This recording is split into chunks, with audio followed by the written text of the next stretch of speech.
హన్మగల్ హయత్ నగర్ భూ బాధితులకు న్యాయం జరిగేలా చూస్తామని భరోసా ఇచ్చారు ఎంపీ ఈటెల రాజేందర్. శామీర్పేటలోని తన నివాసానికి వచ్చిన బాధితులతో ఈటెల మాట్లాడారు. బాధితులు చెప్పిన విషయాలను విన్నారు. 50 ఏళ్ల క్రితం ఇందిరాగాంధీ పేద దళితులకు ఒక్కో కుటుంబానికి ఎకరం చొప్పున భూమి ఇచ్చారని, ఇప్పుడు ఆ భూమిలో ఇల్లు కట్టుకుందామంటే కట్టుకోనివ్వటం లేదని బాధితులు ఆవేదన వ్యక్తం చేశారు.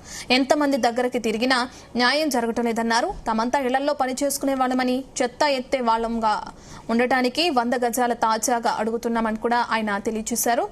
ఇక తమ వాళ్ళు చచ్చిపోతే కనీసం ఇంటి ముందు పెట్టుకునే దిక్కు కూడా లేదని వాళ్ళందరూ వాపోయారు.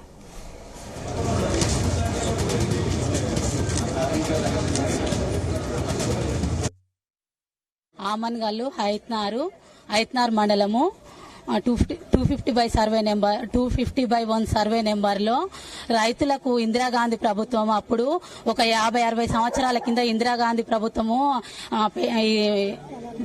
మాదిగా వాళ్లకు పొలం చేసుకోమని ఇందిరాగాంధీ ప్రభుత్వం ఇచ్చింది. వాళ్ళు వెళ్ళాక వాళ్ళు ఏం చేశారంటే 74 ఎకరాల పొలం అది రైతులకు మనిషికి 1 ఎకరం చొప్పున ఇచ్చింది. దాన్ని రైతులు ఏం చేశారంటే వాళ్ళు వెళ్ళాక ఎన్ని సంవత్సరాలు వాళ్ళ తాతల తరాల నుంచి చేసుకుంటూ వస్తూనే ఊరు వాళ్ళు చేసుకుంటూ అది వాళ్ళ పిల్లల పెళ్లిలకు గాని చదువులకు గాని వెళ్ళక కొంచెం అమ్ముకుంటూ వచ్చిర్రు. ఆ కొంచెం అమ్ముకున్న 74 ఎకరాలల్లో అన్ని ఇండ్లు కట్టుకుంటూ వచ్చిర్రు. మేము కూడా ఆశపడి ఎక్కడ కొనుక్కోలేక మాకు ఏం లేక రూపాయి కూడా పెట్టుకొని మా ఒంటి బంగారంతో సహా అంతా వేసి కొనుక్కున్నాం. 60 గజాలు, 100 గజాలు, 150 గజాల దాకా కొనుక్కున్నాము. ఈ భూమిని ఎంఆర్ఓ మేడము ఎవరైతే అమౌంట్ ఇస్తారో వాళ్ళకైతే కట్టుకొని ఇస్తుంది, కానీ మమ్మల్ని మాత్రం కట్టుకొని ఇస్తలేదు. ఒకవేళ మేము రూపాయి జమ కొనుక్కోవడానికే చాలా ఇబ్బందులు పడ్డాము, అప్పులు చేసి కొనుక్కున్నాము. మళ్ళీ ఇప్పుడు కట్టుకుంటేందుకు కూలినాలు చేసుకొని అంటే రెక్క ఆడితేనే డొక్క గడిచే బతుకులు మావి. అలాంటి జీవితాలు మేము రూపాయి పోగు చేసుకొని కట్టుకుందామని కొంచెము ఇట్లా బీస్మెంట్ లేపుతామా వచ్చి డిస్మాల్ చేసేస్తుంది, కూలగొట్టేసేస్తుంది. హయత్ నగర్ హన్మగల్ బస్తీ వాసులము మా యొక్క భూములను మా తాతల నాటి నుంచి వ్యవసాయం చేసుకుంటూ ఉన్నారు.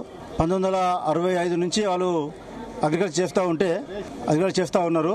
అయితే 1971లో ఎక్సెల్ లీజ్ పట్టా ఇచ్చారు. ఎక్సెల్ లీజ్ పట్టా ఇచ్చినప్పుడు 1 సంవత్సరం మాత్రమే పన్ను కట్టుకుని ఉంటే మా పూర్వీకులు ఎవరు కూడా ఆ భూమిపైకి పోయేవారు కాదు. కానీ 1996 వరకు ప్రతి సంవత్సరం వాళ్ళు పన్ను కట్టుకోవడం జరిగింది.